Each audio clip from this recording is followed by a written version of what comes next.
está el ambiente político luego de estos 2 días en donde la pieza clave de la investigación en el sistema de corrupción, Jorge Barata, ha dado indicios de lo que podría ser un avance en esta investigación? Por eso esta noche nosotros queremos entrevistar a la congresista Nelly Cuadros, congresista de Fuerza Popular, quien gentilmente ha aceptado nuestra invitación. Congresista, buenas noches, bienvenida. Muy buenas noches, muchas gracias siempre por la oportunidad. Bien, gracias a usted.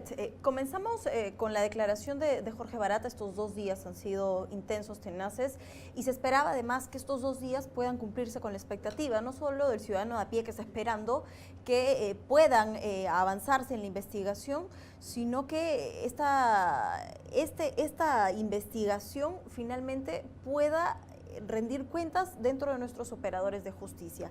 Antes de ir a analizar un poco qué es lo que el alcance de Jorge Barata en estos 2 días, quiero preguntarle qué ha opinado usted precisamente de lo que se ha vivido días previos a este pliego interrogatorio.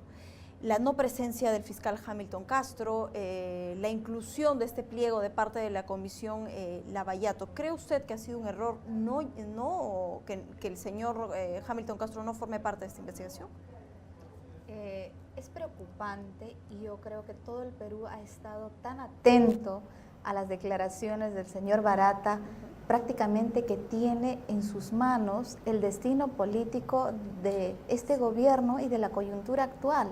Es lamentable que el actual presidente de la República y muchos políticos influyentes tengan que depender de sus declaraciones y no tener el honor, ¿no?, o la catadura moral, en todo caso, la evidencia, la solvencia de deslindar tajantemente con las vinculaciones con Odebrecht. Y el señor Pedro Pablo Kuczynski, en calidad de presidente del país, tenga que sujetar o condicionar su participación en la Comisión Lavallato, cuando él debería demostrar, ser el primero en demostrarle al país que estamos bien representados, por lo menos en la parte digna y moral que nos corresponde a todos los peruanos.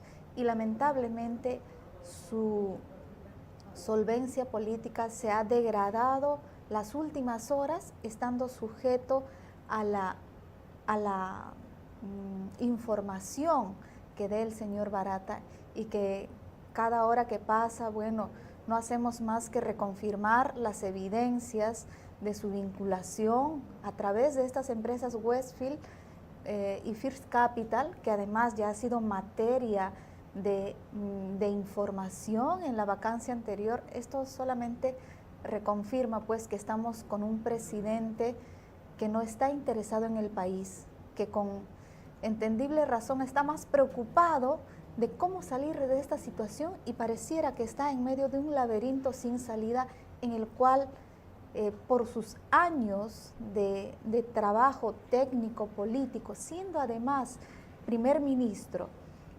premier, ministro de Economía, también haya tenido vinculación privada, empresarial, con las ahora tan cuestionadas Odebrecht y esa asociación, esa organización que representa la actual situación de corrupción más grande del país en toda su historia. Ahora, congresista, ¿cree usted que este pliego además encontraba un límite precisamente porque no se podía tocar el tema de Pedro Pablo Kuczynski ni de Alan García? Pero hoy estamos ante nuevas evidencias. Se formuló un pliego que parece ser está dando información de quienes no se podía dar, y hablo del señor Alan García y del presidente. Vamos con la lideresa de su partido. Hoy se ha filtrado la información de que ella habría recibido dinero a través de otra persona. Se trata del señor Yoshiyama. Siempre nuestra lideresa Keiko Sofía ha sido muy tajante, ha sido contundente en que ella no ha tenido, ni tiene, ni tendrá ningún tipo de vinculación con toda la asociación Odebrecht, ni con sus representantes, cosa que también ahora lo reconfirman ellos mismos. Ni siquiera conocen a Keiko Fujimori, y eso solamente confirma lo que ella siempre ha manifestado, y esa es nuestra tranquilidad, y estamos convencidos de que este proceso de investigación, a pesar que hay toda una maquinaria política de intereses que ya quisieran que Keiko hubiera tenido por lo menos un acercamiento con Odebrecht y sus representantes, pero eso jamás ha ocurrido. Y el proceso de investigación solamente demuestra y ratifica eso, que ella no tuvo y no ha tenido nunca una vinculación con esta firma tan... Se está esperando que finalmente se pueda hacer un descargo a través del señor Yoshiyama, quien estaría implicado aparentemente en esta entrega de dinero. Mi pregunta es, ¿por qué creerle a Keiko Fujimori y no creerle al presidente? Si de la misma fuente sale información de que ambos habrían recibido dinero. No, hay evidencias y además pruebas tan contundentes que el señor Pedro Pablo Kuczynski ha recibido a través de Westfield Capital y First Capital una cantidad reiterativa de ingresos de parte de Odebrecht. No es un indicio, no es una especulación, son cosas totalmente probadas y contundentes. En cambio, en el caso de Keiko no hay ni una sola evidencia, ni una sola prueba. Todos son especulaciones de, lógicamente, los adversarios políticos que se ven también preocupados porque ellos sí se encuentran en esa situación. Genera mucha suspicacia, ¿no? Porque Barata es el hombre de oro, la pieza clave para poder cerrar esta ruta de dinero. Hay algo que quiero que usted opine, precisamente es el hecho de que, no sé si será parte de su estrategia legal, no sé qué opinión tenga, de que él diga que precisamente él no sabía que era ilegal poder entregar dinero a candidatos presidenciales. ¿Cree usted que eso minimizaría la situación en la que se encuentra el expresidente Ollanta-Humala? Porque habría que delimitar bien el tema del lavado de activos y el tema de las coimas, ¿no? Lógicamente, si estos altos funcionarios con tan alta preparación académica no tienen la conciencia de las acciones y decisiones y no tienen la conciencia de diferenciar dónde termina lo ilegal y lo ilícito de las decisiones correctas, entonces sí es preocupante. Quiere decir que tanto para el presidente de la República y tanto para estas empresas que lógicamente son aliadas y socias, para ellos es una actividad común y eso sí es sumamente peligroso. No entender dónde termina un tema de conflicto de intereses y dónde empieza pues un acto ilícito que es condenado penalmente. Limpiarle la cara al país es una tarea pendiente en esta agenda política, en definitiva, que le pueda devolver al ciudadano la confianza mermada, que pueda hacer del país, en este momento, un país con una visión diferente. ¿Están preparados los operadores de justicia, congresistas? Se lo digo porque al parecer hay muchas irregularidades, hay fricción entre el Ministerio Público, entre el Poder Judicial, se ve la poca presencia del fiscal de la Nación y se lo digo por el papel que han jugado los fiscales en formar parte precisamente de estos 2 días que eran vitales para la investigación. Efectivamente, el silencio también y la falta del cuestionario de preguntas de quien representa la justicia, del señor Hamilton, nos hace preocupar a todos los peruanos. Yo creo que quienes representan los poderes del Estado, tanto el Poder Judicial que administra la justicia del Perú, el Poder Ejecutivo que representa las decisiones de desarrollo del país y también el Parlamento, tienen un rol fundamental. Pero sobre todo creo la justicia y el Poder Ejecutivo quienes están actualmente comprometidos directamente a tomar decisiones en este tema tan complejo que ha llevado y que está llevando al país a una crisis de confianza que es muy preocupante. Yo creo que cuando los peruanos ya no confían en el Estado, en el gobierno, es una situación muy preocupante porque el gobierno sin legitimidad ya no tiene la autoridad y eso creo que a ese punto estamos llegando lamentablemente con el actual presidente de la República, que bien haría en tomar una decisión sabia de renunciar y de ponerse como un ciudadano de a pie para demostrarle al país, aunque yo no sé, la verdad ya no tengo esperanza en que si deba demostrar su inocencia, que él no tiene nada que ver, ya he perdido esa esperanza, pero sí sería un acto hidalgo de por lo menos, ya que él no puede conducir el barco del país, no deje que se hunda. y tenga la conciencia de renunciar y que por lo menos el vicepresidente, que sí tal vez podría hacer un mejor rol en conducir los destinos del país. Toda esta situación que se está viviendo de inseguridad, de desconfianza, usted lo ha dicho, es una cuestión de confianza. Trasladémosla a su partido, a Fuerza Popular, que cada semana cuesta creer que Kenji esté tomando más fuerza y vayan más congresistas a formar parte de esta bancada, la que han denominado Avengers. De no descargar el señor Yoshiyama, ¿cree usted que habrían muchos más representantes de su bancada que formen parte de la bancada de Kenji? Yo creo que el señor Yoshiyama tiene la obligación inmediata de deslindar y de manifestar el grado de veracidad de las declaraciones del señor Barata. Pero al fin, lo que sí está claro es que Keiko Fujimori no tiene, es la lideresa del partido. Los otros son A, B, C, que tendrán que asumir si hay o no responsabilidad. Pero lo más importante es que Keiko Fujimori no ha tenido ninguna vinculación con estas empresas y eso nos da tranquilidad, lógicamente. Respecto del grupo de los Avengers, para empezar, denominarse como caricaturas, eso solamente demuestra que ellos son caricaturas, ¿no? Y cuando hay temas tan álgidos para el país, estando jugando, ¿no?, con esos temas, realmente es una demostración de falta de madurez política. El congresista Ramírez y el congresista Ávila han denunciado que sienten que no hay un principio de igualdad con los congresistas de provincia. Dentro de Fuerza Popular no se les escucha, no toman en cuenta sus proyectos legislativos. ¿Eso es cierto o forma parte del resentimiento con el que han salido de Fuerza Popular? Yo creo que es lamentable. Bueno, todos entramos a un equipo, ¿no? Digamos que es un equipo de fútbol para sudar la camiseta, contribuir, no a beneficiarse. Si aquellos que se ilusionaron que entrando a la carrera política se iban a beneficiar con prebendas, con intereses particulares, por lo menos en Fuerza Popular se han equivocado, porque en Fuerza Popular se trabaja por el pueblo, no para asuntos de interés particular ni personal.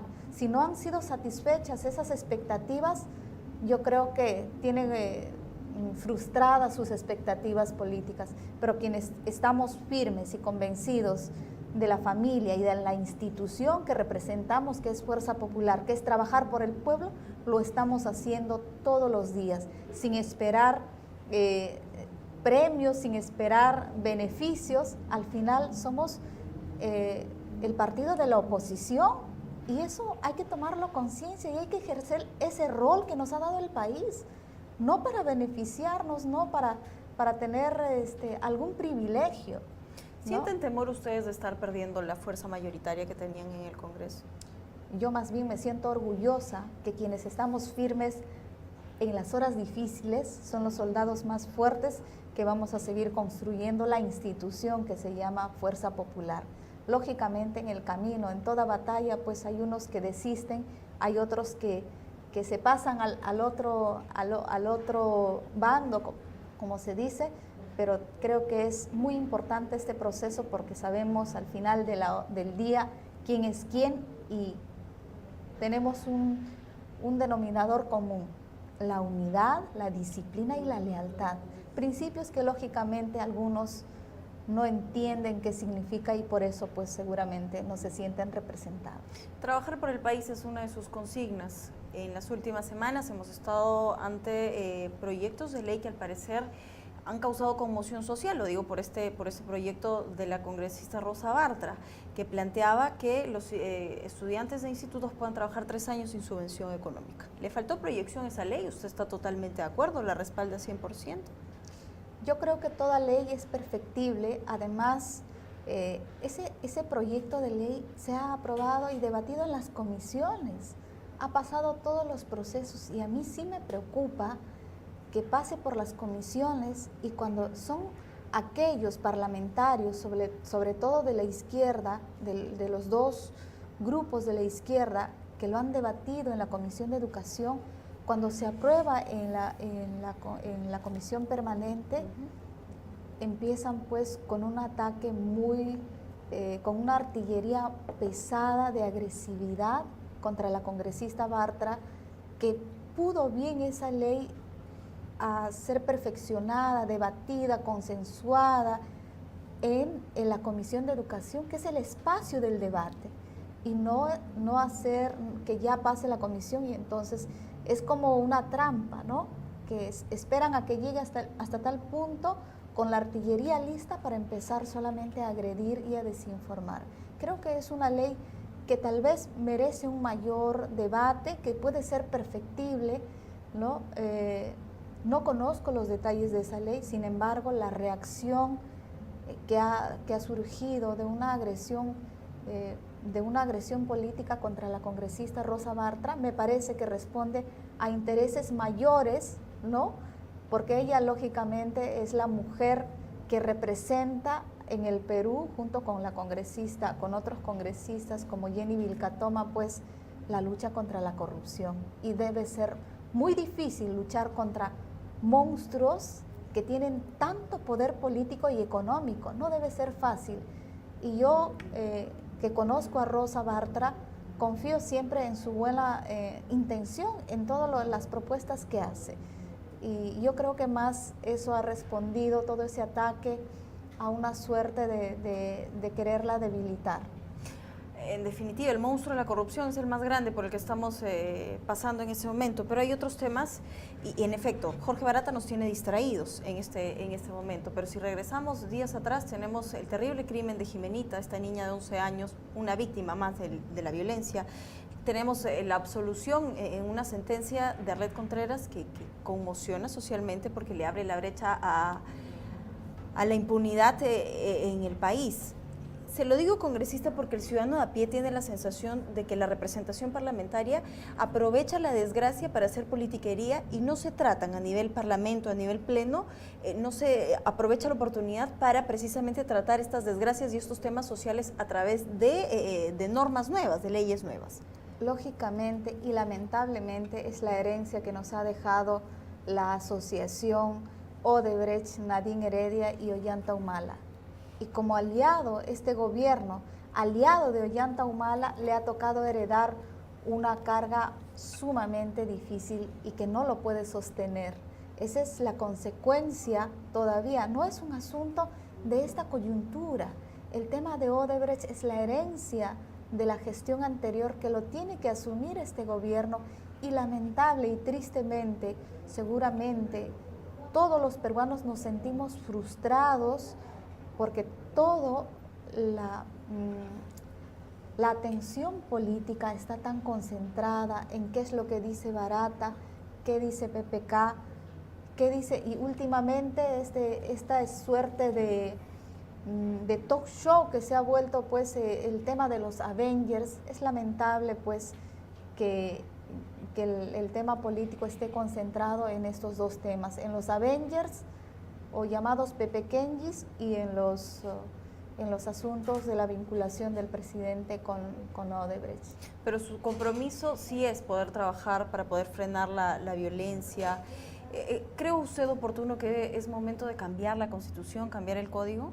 Ahí parece un desbalance, una ponderación de derechos patrimoniales por sobre la vida. En este país parece absurdo, pero un delito patrimonial es sancionado de mayor manera que uno que atenta y acaba con el fin supremo que es la vida, ¿no? Justamente yo me quiero referir y aprovechar la oportunidad que el día de ayer un alcalde del distrito de Oronjoy, que pertenece al BRAE, ha sido acribillado brutalmente y acaba de perder la vida. Un joven alcalde de 26 años que estaba recorriendo esas zonas donde no hay presencia del Estado para hacer sus gestiones, conseguir tal vez un agua potable, una gestión para el agro, y lamentablemente ha sido víctima del olvido del Estado, y donde ya la violencia y la inseguridad ciudadana se ha apropiado de estas zonas. Y eso es totalmente lamentable, que este gobierno no tenga la mirada al interior del país. Lo que está ocurriendo en el país es sumamente de emergencia y yo como representante del Cusco puedo dar tanta evidencia de esto como el tema que ha ocurrido el 3 de febrero del derrame de esta empresa TGP que ha contaminado los ríos del Bajo Urubamba. Hablemos de eso porque, en efecto, si bien es cierto, centramos la atención en el sistema de corrupción, que es una tarea también importante en el país, pero no podemos distraernos de otros asuntos que son de vital importancia y lo más importante es que afectan a la población vulnerable, esa que espera que el gobierno baje al llano y conozca sus necesidades. Se trata de Megantoni. Ellos están sufriendo precisamente por este derrame y hay una denuncia grave de por medio, encabezada por el líder de la nación, el presidente Pedro Pablo Kuczynski. Así es. Justamente este incidente ocurrió el 3 de febrero. Hemos agotado todos los procesos de diálogo para evitar un tema similar al de Bagua o que reviente un conflicto social que ya sería difícil de revertir. En ese ánimo hemos tenido 3 reuniones en Camisea y desde ayer se encuentran acá 30 dirigentes, jefes de las comunidades nativas, Asháninkas, Mashiguengas, Yines y Yamis, que viven pues alrededor de este complejo, de este megaproyecto del gas de Camisea que está en Malvinas. Es lamentable que el Estado no llega a esa zona, pero lo más triste es que esta situación de pobreza se agudiza cuando ocurre un derrame, porque esa gente se alimenta y vive solamente de la pesca a la caza y la recolección, como todavía en tiempos prehistóricos. Esa es la gran realidad del país. Yo he visitado personalmente la zona, nadie me lo ha contado. He ido al lugar del derrame, no hay carretera, hay que viajar 8 a 10 horas en bote, en un río que está declarado no navegable.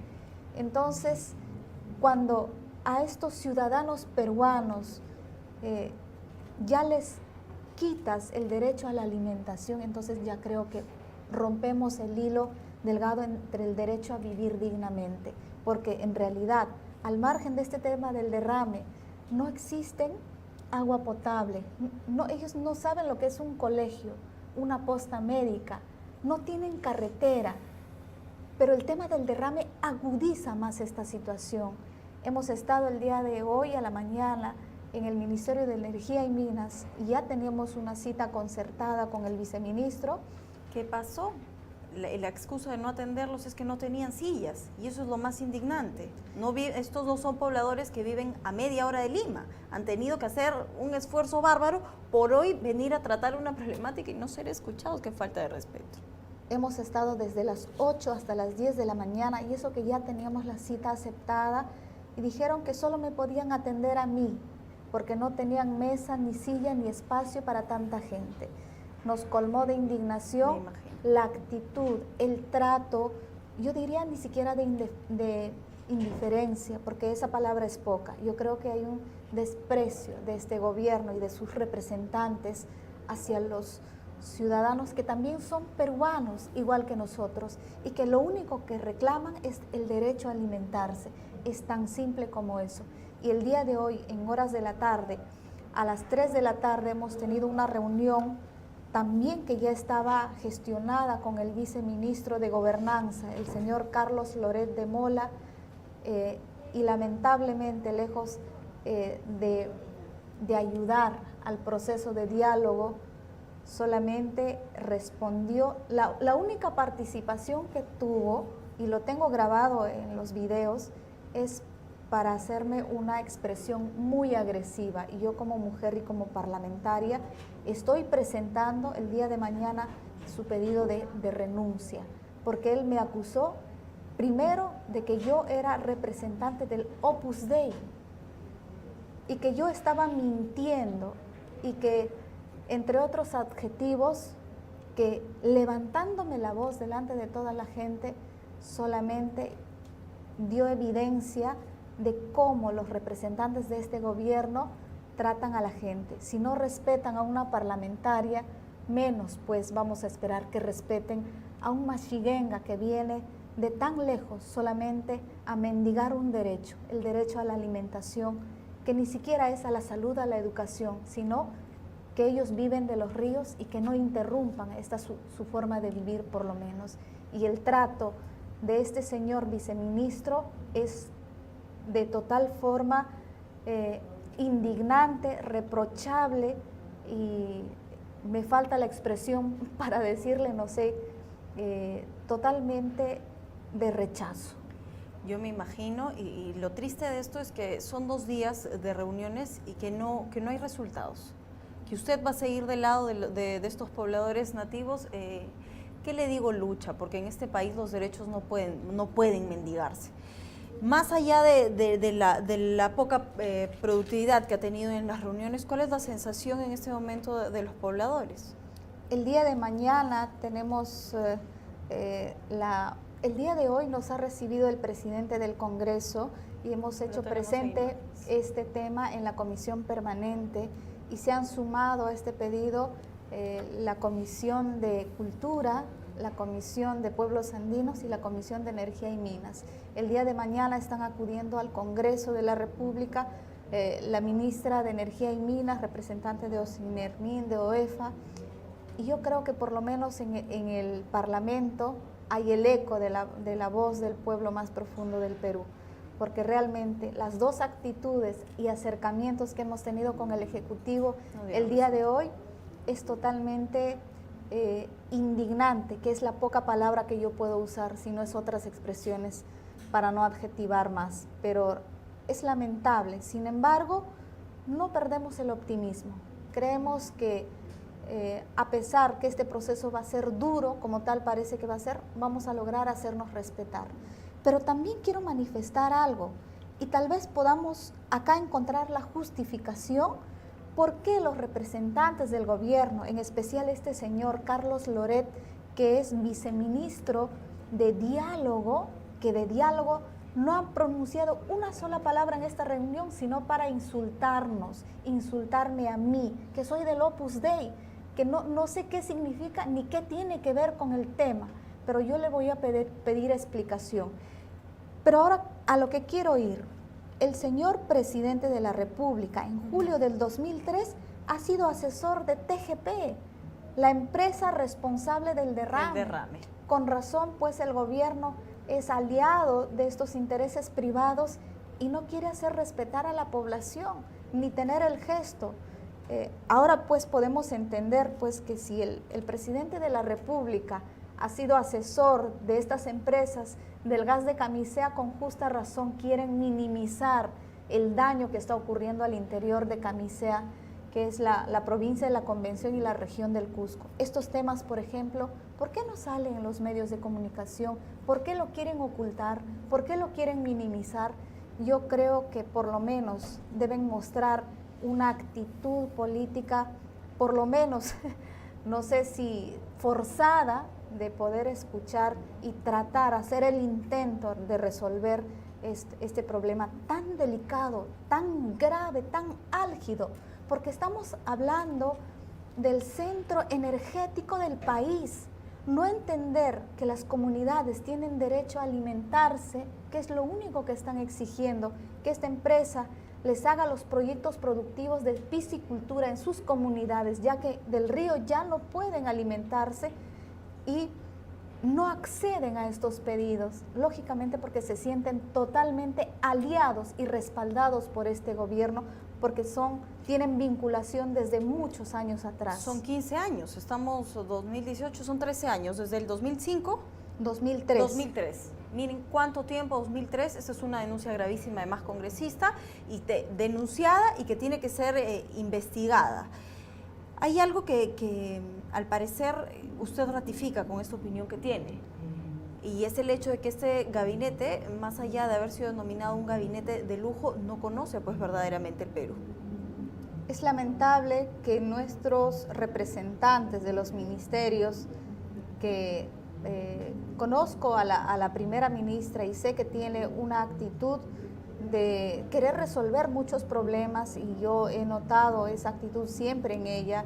Sin embargo, quienes representan, por ejemplo, este viceministro, está tan divorciado, tan distante de la realidad del país y todavía es nominado viceministro de Gobernanza Territorial y Diálogo.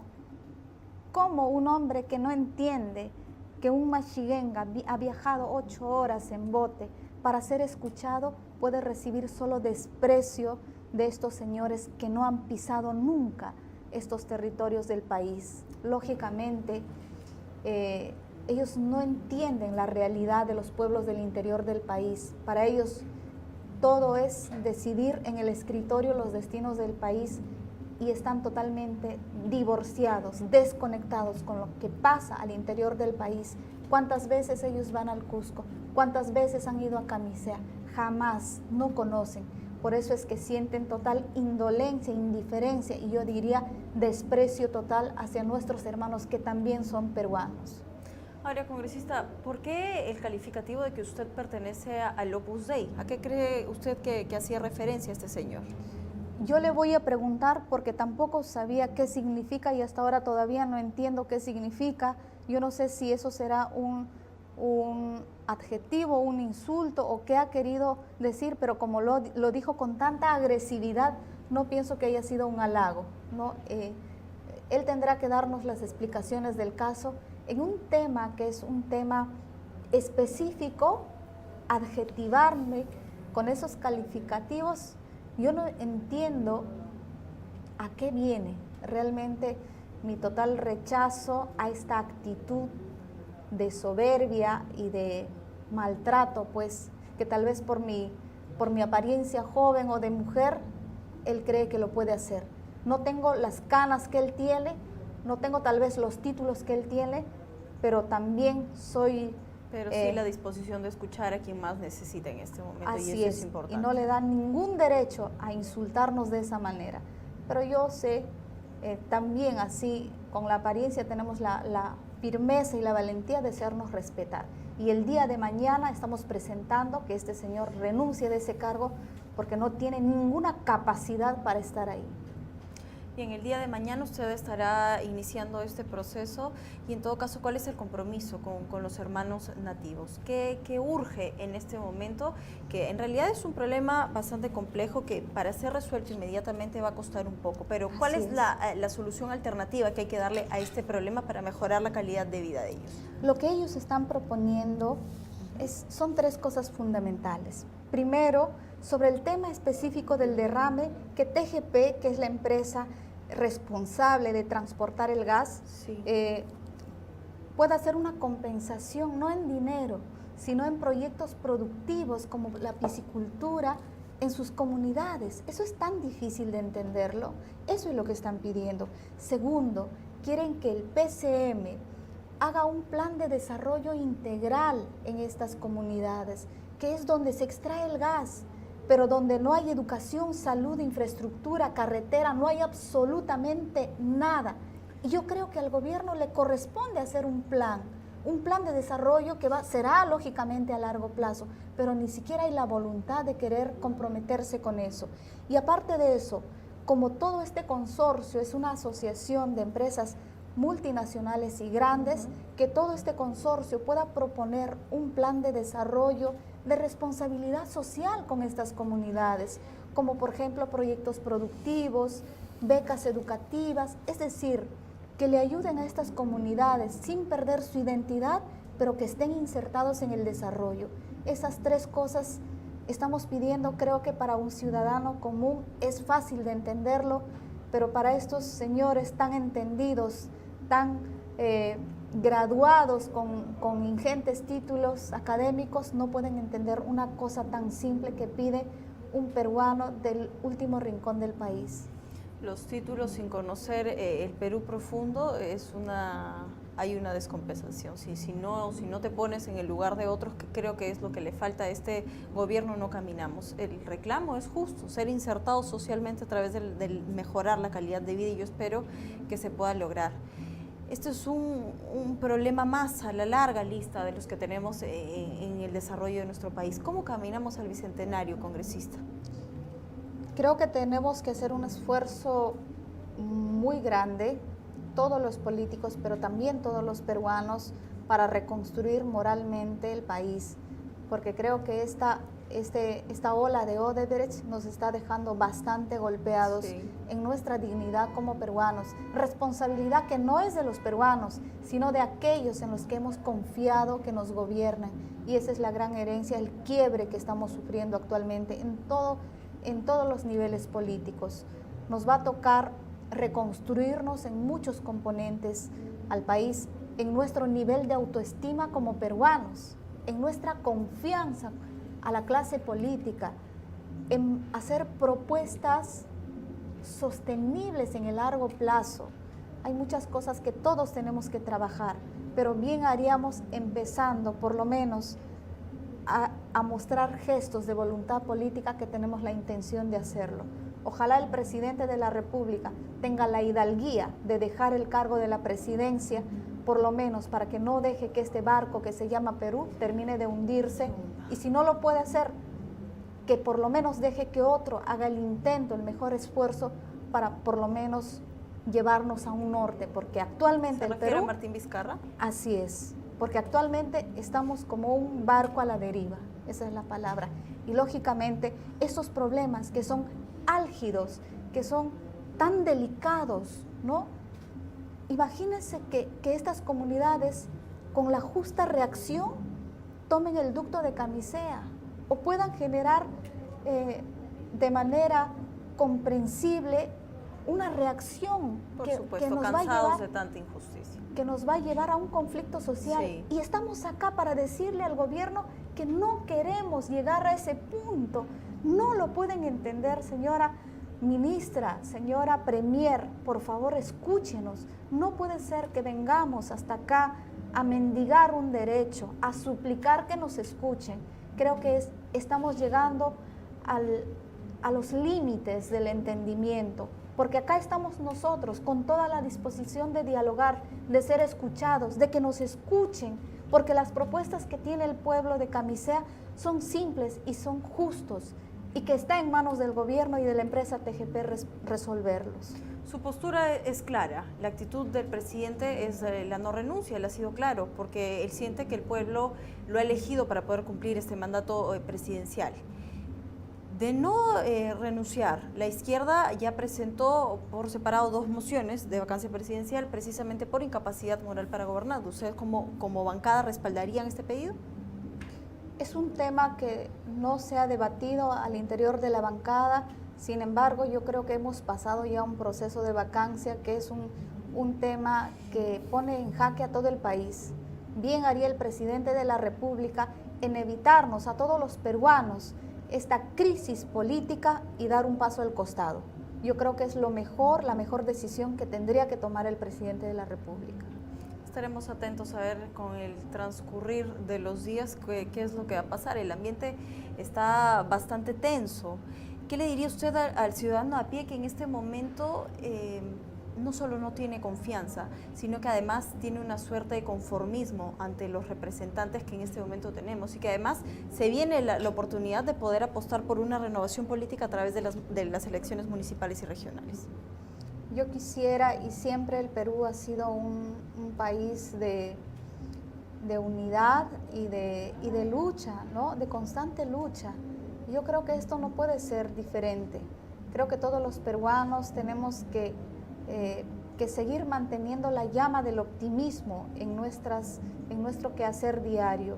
Hay un golpe fuerte que se siente en el incremento de la pobreza, del desempleo, del abandono de salud, de la quiebra de la educación. Estamos en una crisis, es verdad, es responsable este gobierno y el anterior, pero hagamos todos el esfuerzo de seguir desde nuestros espacios tratando de empujar el coche, ya que estamos en un barco a la deriva, lamentablemente, pero actualmente toda la responsabilidad y la decisión, el destino del país está en el presidente de la República, que si él diera un paso al costado, creo que por lo menos nos ahorraría más crisis que al final se va a notar en la condición de vida diaria de los ciudadanos, sobre todo de aquellos que viven al interior del país. Congresista, yo le agradezco la confianza de hoy poder compartir con la gente una denuncia más de este gobierno. Gracias por haber intercambiado información. Lamentablemente tenemos que cerrar esta entrevista, nos reencontraremos en otra oportunidad. Muchas gracias siempre por darnos este espacio para poder siempre informar las cosas que ocurren al interior del país, que también son vitales, porque de estos temas depende a veces la vida de muchos peruanos que no están involucrados en los mega temas políticos del país, pero que necesitan también ser atendidos y escuchados.